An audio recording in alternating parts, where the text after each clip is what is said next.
భరద్వాజ గారు, devil release అయింది, 3 days run అయింది.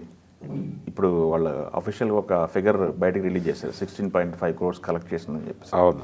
అసలు డెవిల్ విషయానికి వస్తే వచ్చిన టాక్ ఏంటి, ఇప్పుడు హిట్టా ఫట్టాల్ కలెక్షన్స్ ఎలా వస్తున్నాయి, మీ అనాలిసిస్ ఏంటి, దానికి అయిన బిజినెస్ ఏంటి? అంటే కళ్యాణ్ రామ్ సబ్జెక్టులు చూస్ చేసుకునే విషయంలో కొంచెం క్రిటికల్గా వెళ్తున్నాడు. అందులో భాగంగానే ఈ సబ్జెక్ట్ తన దగ్గర రాగానే యాక్సెప్ట్ చేసాడు. అంటే దీనిలో కొత్తదనాన్ని ఫీల్ అయ్యాడు. తను కొంచెం కంటెంట్ కొత్తగా ఉండాలి అనేది తను చేస్తున్నటువంటి అన్ని ప్రాజెక్టుల్లోనూ కనిపిస్తుంది. ఫెయిల్ అయినప్పటికీ అమిగోస్ కూడా కొత్తగా ఉందని ఫీల్ అయ్యి చేసిన సినిమానే. కాబట్టి ఈ సినిమాకి సంబంధించి ఒక వివాదం కూడా బయటకు వచ్చింది. అవును, చూసాను. డైరెక్టర్కి సంబంధించి ప్రొడ్యూసరే డైరెక్టర్ పేరు వేసేసుకున్నాడు, కానీ డైరెక్ట్ చేసిన వ్యక్తి వేరు అని. అభిషేక్ నామా వర్సెస్ నవీన్ మేడారం ఒక వివాదం చూసాం. ఈ వివాదం కూడా నాకు సంబంధం లేని గొడవ అని చెప్పాడు ఆయన. మీరు దీనికి సంబంధించి ఏమైనా ప్రశ్నలు ఉంటే ప్రొడ్యూసర్తో మాట్లాడుకోండి, నాకు సంబంధం లేదు అని చెప్పేశాడు. ఈ క్రమంలో రిలీజ్ అయిన సినిమా అది. కానీ థియేటర్లోకి వెళ్ళిన ప్రేక్షకుడు కంటెంట్లో చాలా ఇబ్బందులు ఉన్నప్పటికీ థియేటర్లో కూర్చున్న ప్రేక్షకుడిని ఎంగేజ్ చేయగలిగారు. వాళ్ళు తీసుకున్నటువంటి టాపిక్లోను వాళ్ళు డీల్ చేసినటువంటి వ్యవహారంలోనూ చాలా ఇబ్బందులు ఉన్నాయి. అయినప్పటికీ థియేటర్లో కూర్చున్నటువంటి ప్రేక్షకుడు ఎంగేజ్ అయ్యి కథతో పాటు ట్రావెల్ అయ్యాడు.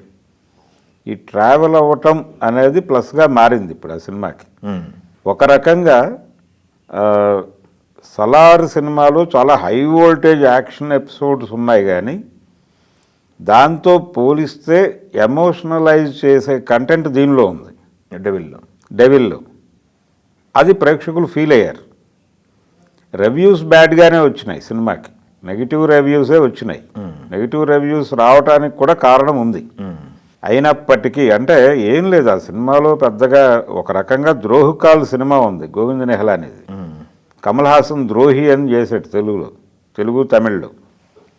దాదాపు అలాంటి లైనే, ద్రోహకాల్ లైన్నే దాన్ని తీసుకుని దానికి ఒక చారిత్రక నేపథ్యాన్ని జోడించి దానికి సుభాష్ చంద్రబోస్ని యాడ్ చేశారు. ఆజాద్ హింద్ ఫౌజ్ని యాడ్ చేసి ఆజాద్ హింద్ ఫౌజ్కి కాంగ్రెస్కి ఉన్నటువంటి కాంట్రవర్సీస్ కూడా మాట్లాడారు సినిమాలో.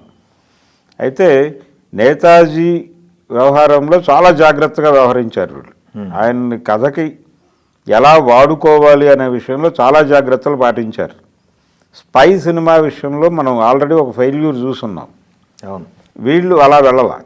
వీళ్ళు చాలా టాక్టికల్గా ఎక్కడా కూడా ఆయన క్యారెక్టర్ని ఎక్కువ లాక్కుండా ఆ ఛాయల్లో నడిపించారు, ఆ నీడల్లో వెళ్ళారు తప్ప దానిలోకి అతిగా ఇన్వాల్వ్ అయ్యే ప్రయత్నం చేయలే.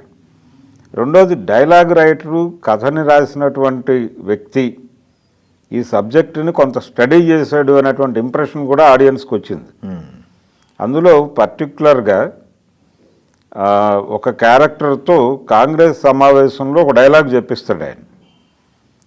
కాంగ్రెస్ పార్టీ ఇప్పుడు 2 ప్రమాదాలను ఎదుర్కొంటోంది. ఒకటి, నేరుగా బ్రిటిష్ సామ్రాజ్యవాదంతో దెబ్బలాడుతోంది. రెండో వైపున నాజీల అంటే ఒక రకంగా ఫాసిస్టుల, అది కూడా అనేసాడు, ఆ డైలాగ్ పెట్టేశాడు ఆయన.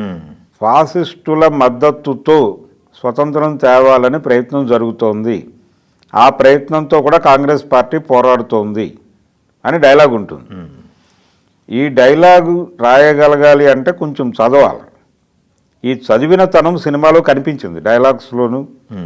అలాగే ఇంకొక 2-3 డైలాగ్స్, మంచి డైలాగ్స్ పడ్డాయి సినిమాలో. సవాలు సాక్ష్యాలు చెప్పవు కదా అంటాడు. ఇలాంటివి కొన్ని కనెక్ట్ అయ్యే డైలాగ్స్ ఉన్నాయి సినిమాలో. ఇవన్నీ ఉపయోగపడ్డాయి సినిమాకి. కొంచెం థియేటర్ని ఎమోషనలైజ్ చేయగలిగారు. రెండవది, హిస్టారికల్ కంటెంట్ తీసుకుని దానిలో ఎక్కడా కూడా ఓవర్ ప్లే చేయలే. ఈ ఓవర్ ప్లే చేయకపోవడం కూడా కలిసి వచ్చింది. సుభాష్ చంద్రబోస్ క్యారెక్టర్ని ఎంతవరకు వాడుకోవాలో అంతవరకు మాత్రమే వాడుకోవటం కూడా కలిసి వచ్చింది.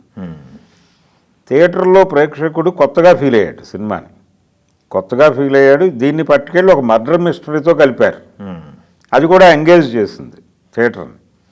ఈ ఎంగేజ్ చేయటం వలన సినిమా నిజానికి ఒక రకంగా సేఫ్ అయింది. ఈ వివాదాలు ఉన్నప్పటికీ అలాగే కంటెంట్లో లోపాలు ఉన్నప్పటికీ ఈ నడిపిన తీరు, ఈ వ్యూహం వర్కౌట్ అయింది. వర్కౌట్ అయ్యే ఇప్పుడు మనకు అది రెవెన్యూ రూపంలో కనిపిస్తోంది. 20 అంటున్నారు వాళ్ళు, టోటల్ కలెక్షను 20 అంటున్నారు. ఇది అంటే 40 వస్తే సేఫ్ అనేది వాళ్ళు బ్రేక్ ఈవెన్ అయిపోతుంది అని. మొత్తం బడ్జెట్ 40 చెప్పినట్టున్నారు. 40 చెప్పారు. థియేటర్కల్ బిజినెస్ ప్లస్ సాటిలైట్ అన్నీ ఉంటాయి కదా. అన్నీ ఉంటాయి. అయితే థియేటర్కల్ బిజినెస్ కూడా ఇంకొక 4-5 రోజులు నడుస్తుంది కాబట్టి ఇది 25 to 30 వచ్చినా వాళ్ళు బయటకు వచ్చేసినట్టే. ఎలాగూ స్ట్రీమింగ్ పార్ట్నర్స్ ఉన్నారు. అవును. దాంతోపాటు అంటే ఏ సినిమాకైనా కానీ ఇప్పుడు గతంలో లాగా కేవలం బుకింగ్లో వచ్చే డబ్బులు కాదు. అవును. సినిమా వివిధ ప్లాట్ఫామ్స్ మీద వ్యాపారం చేస్తోంది. సౌత్ మార్కెట్కి వెళ్ళింది ఈ సినిమా. సౌత్ మార్కెట్ ఉంది. దీన్ని నెమ్మదిగా హిందీ ఛానల్స్కి అమ్ముతారు డబ్బింగ్ హక్కులు.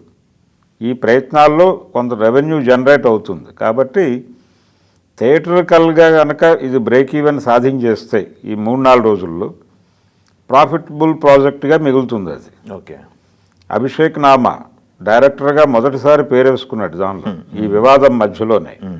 కాబట్టి అతనికి ఒక సక్సెస్ఫుల్ ప్రాజెక్ట్ చేసినటువంటి క్రెడిట్ దక్కుతుంది. కళ్యాణ్ రామ్కి అమిగోస్ ఒక చేదు అనుభవం, దాని నుంచి బయటపడతాడు. బింబిసారా తర్వాత నెక్స్ట్ పార్ట్ 2 బింబిసారాకి వెళ్తున్నాడు. దానికి డైరెక్టర్ని మార్చారు. ఈ మార్పు గురించి కూడా ఆయన మాట్లాడాడు ఈ ప్రమోషనల్ ఇంటర్వ్యూస్లో. అంటే మేము అనుకున్న కంటెంట్కి ఆయన అనుకుంటున్నటువంటి కంటెంట్కి మధ్యలో గ్యాప్ ఉంది, అందుకని మేము డైరెక్టర్ని మార్చుకున్నామని చెప్పాడు ఆయన. సరే, ఏ కసరత్తు జరిగినా కొత్త తరహా సినిమాలు కళ్యాణ్ రామ్ నుంచి వస్తాయి అని ప్రేక్షకుల్లో ఒక నమ్మకం బిల్డ్ అయింది. అవును. ఆ నమ్మకం ఈ సినిమా నిలబెట్టింది. ఓకే. ఇబ్బంది పెట్టల. కాబట్టి కళ్యాణ్ రామ్కి అన్ని విధాలుగా కలిసి వచ్చింది ఈ సినిమా. కొన్ని జాగ్రత్తలు తీసుకుని ఉంటే, అంటే ఆ మర్డర్ మిస్టరీలో కొన్ని లోపాలు ఉన్నాయి దాన్ని నడిపిన పద్ధతిలో, దాన్ని కొంచెం సరి చేసుకుని ఉంటే, ఇంకొంచెం ఎమోషనల్గా నడిపి ఉంటే బాగుండేది. ఓకే. రెండోది, నటీనటులు కూడా చాలా కోఆపరేట్ చేశారు ఈ సినిమాలో. అది హీరోయిన్ క్యారెక్టర్ కావచ్చు, చాలా ప్లస్ అయింది. ఇవన్నీ కలుపుకుంటే టోటల్గా సినిమా థియేటర్లో ప్రేక్షకుడిని ఇబ్బంది పెట్టలే, బోర్ కొట్టలేదు, బయటికి వెళ్ళిపోవాలనే మూడ్ క్రియేట్ చేయలేదు. ఇది బతికించింది సినిమాని. ఓకే. అందుకని సక్సెస్ఫుల్ ప్రాజెక్ట్.